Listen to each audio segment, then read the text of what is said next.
Paz para nós, muita paz. Estamos aí adentrando o último mês do ano de 2023.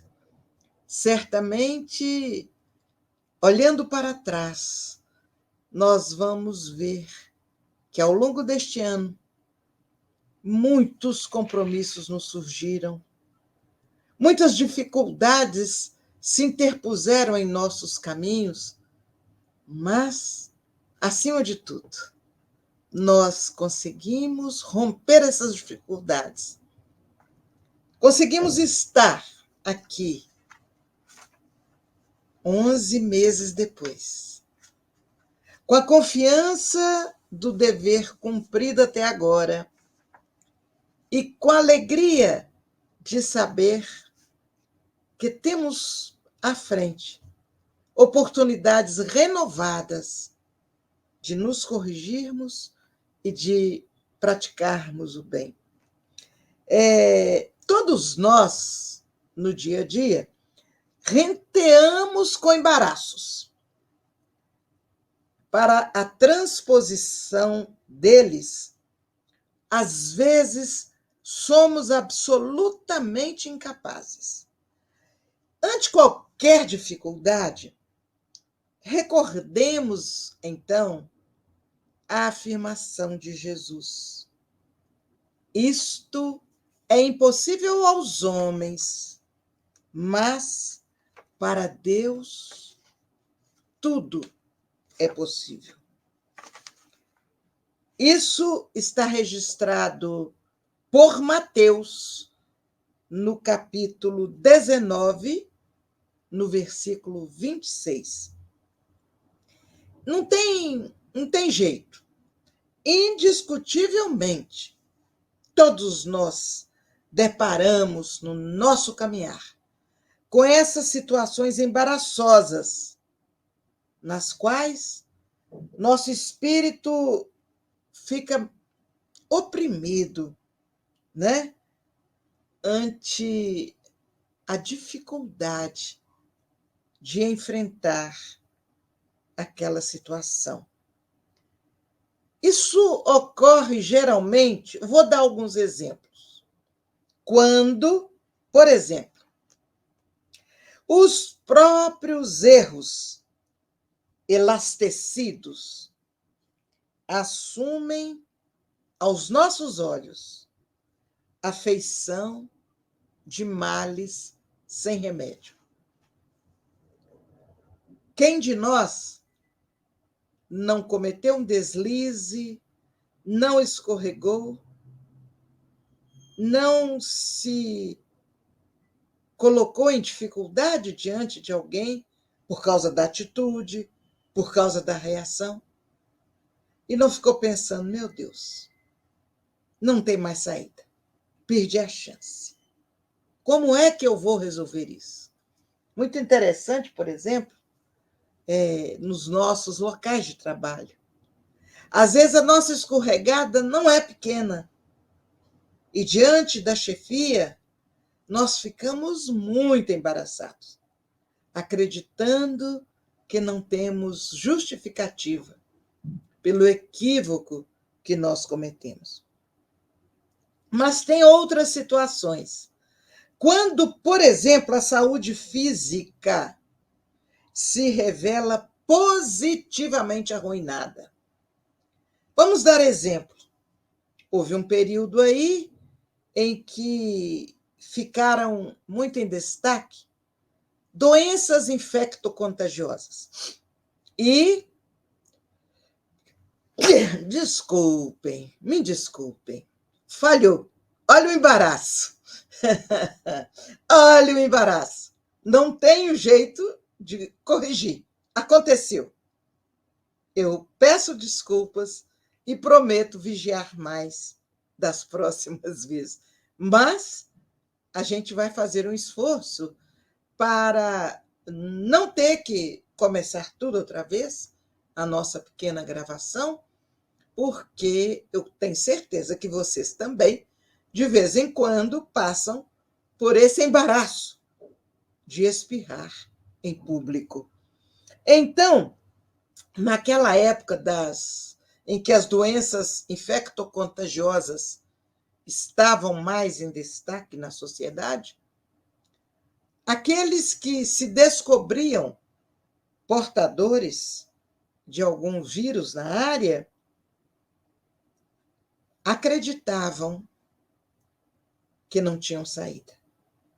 O embaraço era tanto que acreditavam que agora era só aguardar a morte chegar. Olha só. Outro caso de embaraço, quando uma alma querida, familiar ou não, se apresenta para nós positivamente arruinada, não é?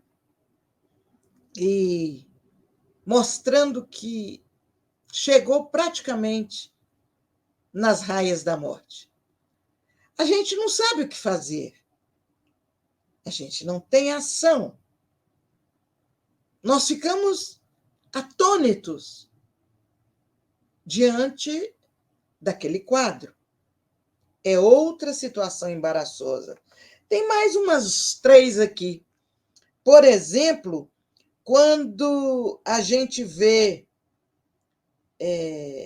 a nós próprios sob aflições e desencantos por negócios que praticamos francamente infelizes. A gente põe a mão na cabeça, meu Deus, olha o que eu fiz.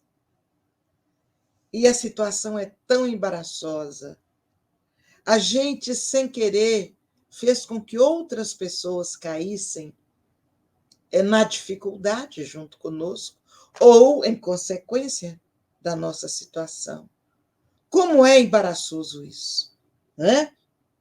Uma outra circunstância, quando a injúria nos arrasa a imagem à frente do nosso círculo social. Vem alguém injuriando, calunia a gente diante do nosso grupo social. Você não tem como sair dizendo é mentira, não foi, não aconteceu.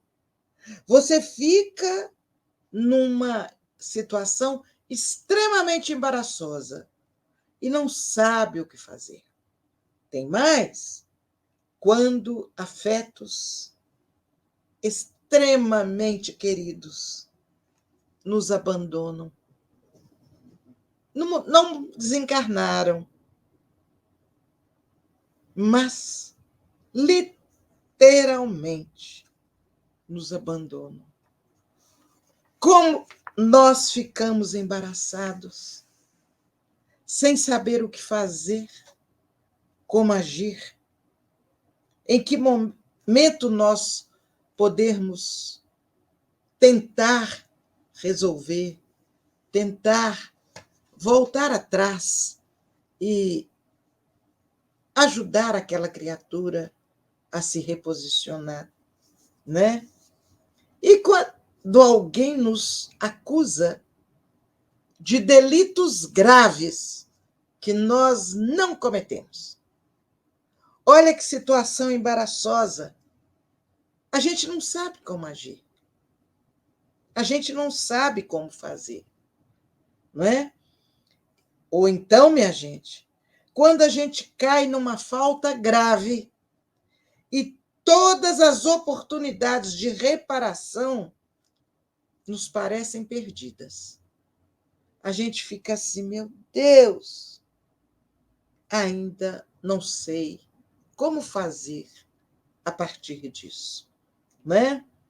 Dolorosos desafios, muitas vezes, nos cercam. Mas, sejam quais forem esses desafios, é preciso que a gente tome algumas medidas. Orar, confiar, trabalhar e esperar. Eu repito: orar, confiar, trabalhar e esperar. E, acima de tudo, olhar para dentro de nós mesmos, nos colocar de forma humilde ante o tribunal da nossa consciência. E após análise, em que a gente vai perceber se somos ou não culpados, por que fomos caluniados, agredidos, abandonados, por que estamos passando por essa ou aquela situação. Quando chega neste ponto em que nós analisamos, entendemos, a gente até pode chegar à conclusão que é inocente. Mas vamos nos colocar de forma humilde, porque conhecemos a doutrina espírita e ela nos ensina, num de seus princípios, o processo da reencarnação. E muitas vezes aquela situação embaraçosa que nós estamos enfrentando agora, ela é consequência de uma outra situação embaraçosa no passado, que nós certamente deixamos passar, não fomos descobertos, e aí nós ficamos felizes, porque ninguém descobriu naquela encarnação. Mas a lei registrou e guardou. E nesta encarnação, mesmo a inocentes, nesta encarnação, nós sabemos que tudo o que acontece tem uma razão de ser. Nada acontece sem a permissão de Deus. Portanto, se estamos passando por aquela situação embaraçosa, há um motivo grave que nós deveremos suportar, entender. E voltemos à receitinha das 4 palavras. Ora, confia, trabalha, espera. Orar nos cria sintonia com Jesus, com Deus. Mas não é só a sintonia. Na medida que oramos com sinceridade, nós criamos canais para sermos ajudados, mesmo acreditando que não tenha saída, mesmo acreditando que nós estamos, de uma forma geral, sem recursos para resolver. Orar, da mesma forma que nós saímos da comodidade do nosso corpo para buscar Jesus, Deus, através da oração, de lá, pelo mesmo canal que abrimos para pedir, por este canal vem o socorro. Algo inédito, surpreendente, mas vem. Então, a oração é uma bênção que Deus confia a todos nós como recurso para sairmos das dificuldades. Então, além de orar, lá vem a outra palavrinha, confia.